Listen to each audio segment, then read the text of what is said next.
పెద్దలు మాజీ municipal chairman Chandrababu గారు, మిగతా మిత్రులు, పెద్దలు, మాజీ సంస్థలు, నాయకులందరికీ, ముఖ్యంగా ఈ సమావేశాన్ని వీక్షించినటువంటి మీ అందరికీ కూడా పార్టీ మిత్రులకు నమస్కారం తెలియజేస్తూ, మరి ముఖ్యంగా గత 10 సంవత్సరాల కాలంలో మరి ఏనాడు కూడా కొత్త రేషన్ కార్డు ఇవ్వడం కానీ, మరి పేదలకు సన్న బియ్యం ఇచ్చి మరి వారి కుటుంబాలు వెలుగు నింపాలన్న ఆలోచన కానీ చేయని వారికి విరుగుడుగా ఈరోజు మన రేవంత్ అన్న ప్రభుత్వం మరి వచ్చిన వెంటనే మరి దాని మీద సమీక్ష చేసి ఈరోజు దాదాపు 70 లక్షల కొత్త రేషన్ కార్డులు ప్రతి పేదవారికి కూడా అందించే సంకల్పం చేసి ఈరోజు మరి రేషన్ కార్డు ఇస్తున్న సందర్భంగా ఆయన హృదయపూర్వకంగా కృతజ్ఞతలు చెప్తా ఉన్నాం.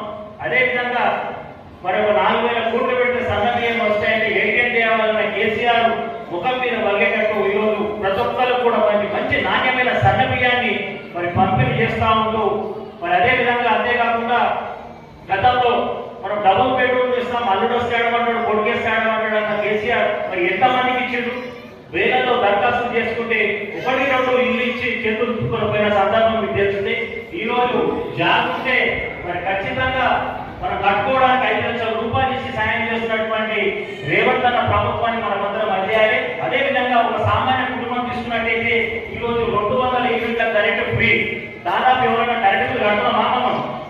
ఈరోజు తీసుకుంటే రేషన్ కార్డు సన్న బియ్యం వస్తుంది, మరి 500 సిలిండర్. ఈ విధంగా దాదాపు ఒక పేద మధ్యతరగతి కుటుంబానికి సహాయం చేస్తున్నటువంటి మన రేవంత్ రెడ్డి సర్కారు మనమందరం కూడా అభినందించాలి, వారికి తోడ్పాటు చేయాలి. అదేవిధంగా ఇక్కడ ఎన్నో కార్యక్రమాలు మన స్థానిక ఎమ్మెల్యే మైనపల్లి రోహిత్ రావు గారు, మరి నాయకులు హనుమంతరావు గారి ఆధ్వర్యంలో మరి ఎంతో మంది పేదలకు మరి సొంత డబ్బులు ఖర్చు పెట్టి ఈరోజు సహాయ సహకారాలు చేస్తా ఉన్నారు.